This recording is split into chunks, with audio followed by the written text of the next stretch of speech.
Muling umalinggaw ang panawagan ng ilang solon na huwag pigilan ang impeachment trial laban kay Vice President Sara Duterte. Iginiit ng ilang mambabatas na ang impeachment process ay isang mahalagang bahagi ng sistema ng pananagutan sa ilalim ng saligang batas.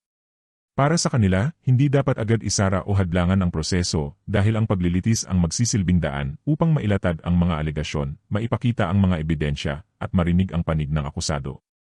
Ayon sa mga nagsusulong ng pagpapatuloy ng trial, ang tunay na layunin ng impeachment ay hindi lamang ang paghahanap ng pagkakamali ng isang opisyal, kundi ang pagsasagawa ng isang formal at patas na pagsusuri kung may sapat bang batayan ang mga paratang.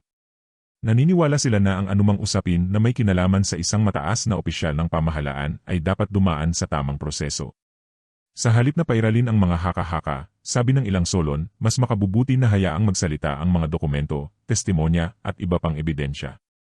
Para sa kanila, ang pagpigil sa impeachment trial bago pa man ito lubusang mapakinggan ay maaaring magdulot ng pagdududa sa kakayahan ng mga institusyon na panagutin ang sinumang opisyal, anuman ang posisyon nito sa gobyerno.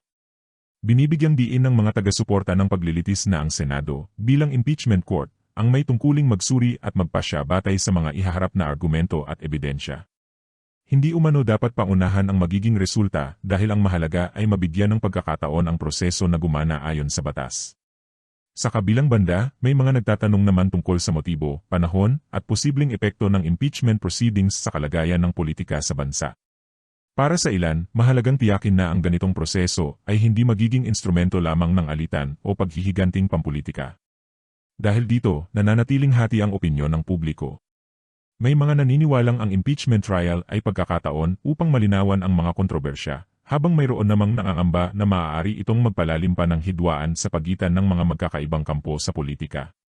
Sa kasalukuyang sitwasyon, ang pinakamalaking hamon ay kung paano mapapanatili ang integridad ng proseso. Ang bawat hakbang ay sinusubaybayan hindi lamang ng mga mambabatas at opisyal ng pamahalaan, kundi pati na rin ng mga ordinaryong mamamayan na umaasang mananaig ang katotohanan. Ang usapin ng impeachment laban kay Vice President Sara Duterte ay hindi lamang tungkol sa isang personalidad o isang administrasyon. Ito ay tungkol din sa kung paano gumagana ang mga institusyon ng demokrasya kapag may mabibigat na alegasyon laban sa isang mataas na opisyal. Sa huli, ang magiging batayan ng paghatol ay hindi lamang mga pahayag mula sa magkabilang panig, kundi ang mga ebidensya at argumentong ihaharap sa tamang proseso. Habang hinihintay ng publiko ang mga susunod na pangyayari, nananatiling mahalaga ang panawagan ng ilang solon, huwag pigilan ang proseso, hayaan itong umusad, at hayaang ang katotohanan ang magsilbing batayan ng magiging desisyon.